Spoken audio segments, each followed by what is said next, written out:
Have you ever hit the gas and from the back of your car you hear this loud clunk? It's one of those sounds that just makes your stomach drop a little, right? Well, in this explainer, we're going to demystify that noise, figure out what it means, and show you exactly how to track it down. You know the one I'm talking about. You're sitting at a red light, it turns green, you step on the accelerator and clunk. It can even happen when you hit the brakes. That sound is your car talking to you, and it's sending a really clear message. Something's loose.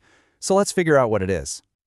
So here's our game plan. We're going to start with what that clunk actually is, then we'll dive into the most common cause. From there, we'll look deeper into the drivetrain, check the axles, and even cover some surprisingly simple things you might overlook. By the end, you'll have a solid action plan. Okay, so what is that sound?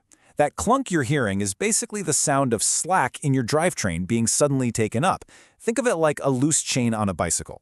When you start to pedal, you hear that clink as the chain tightens up. Same idea here. When you hit the gas, all that engine torque slams through the drivetrain, and if there's any looseness, you're going to hear it. Now, a quick but really important point before we go any further. We're focusing on rear-wheel drive vehicles here. Why?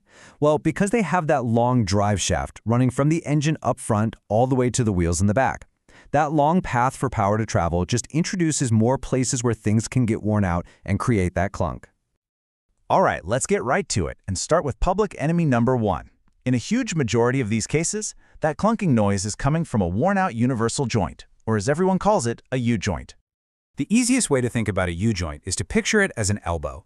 Your drive shaft needs to spin, but it also has to move up and down with the suspension as you go over bumps.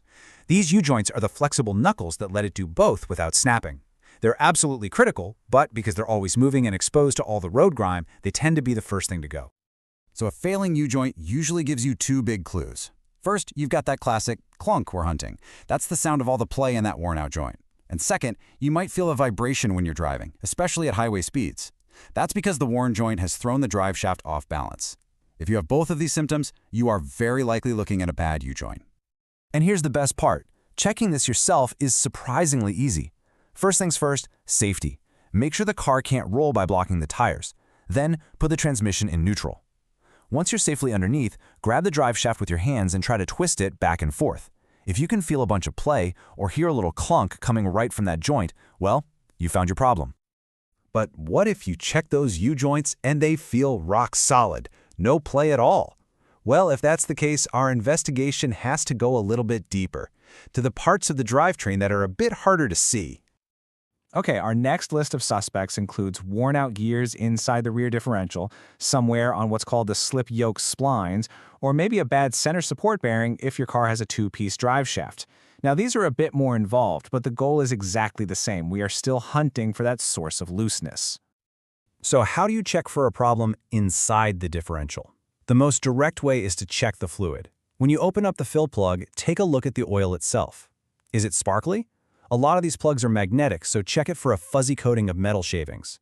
If you find metal, that's a dead giveaway that the gears inside are grinding against each other and wearing out.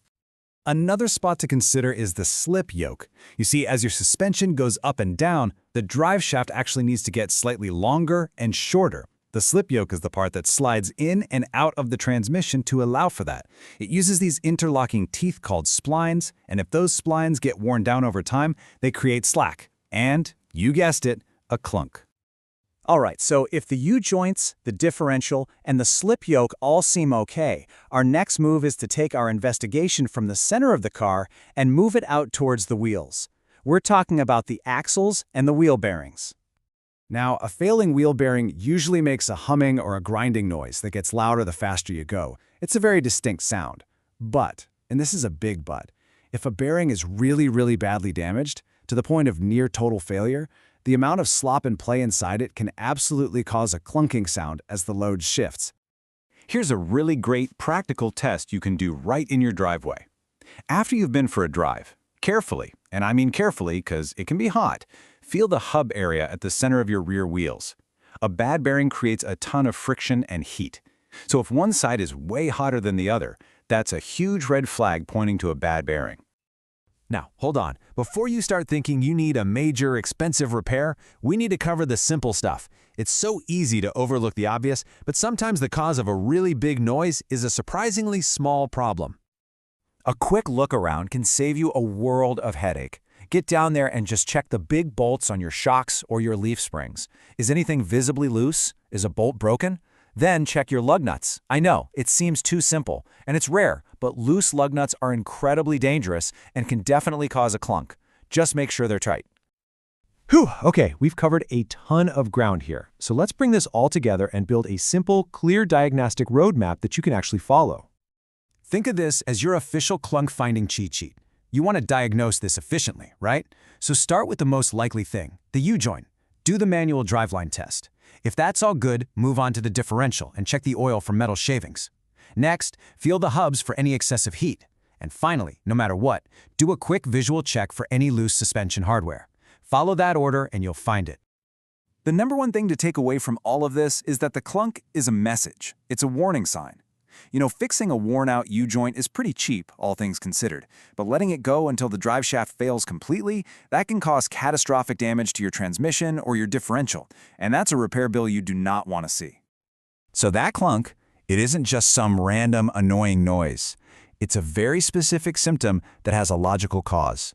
Your car is literally sending you a message. The question is, are you listening? By following these steps, you can go from just hearing a problem to actually understanding it and hopefully fixing it yourself.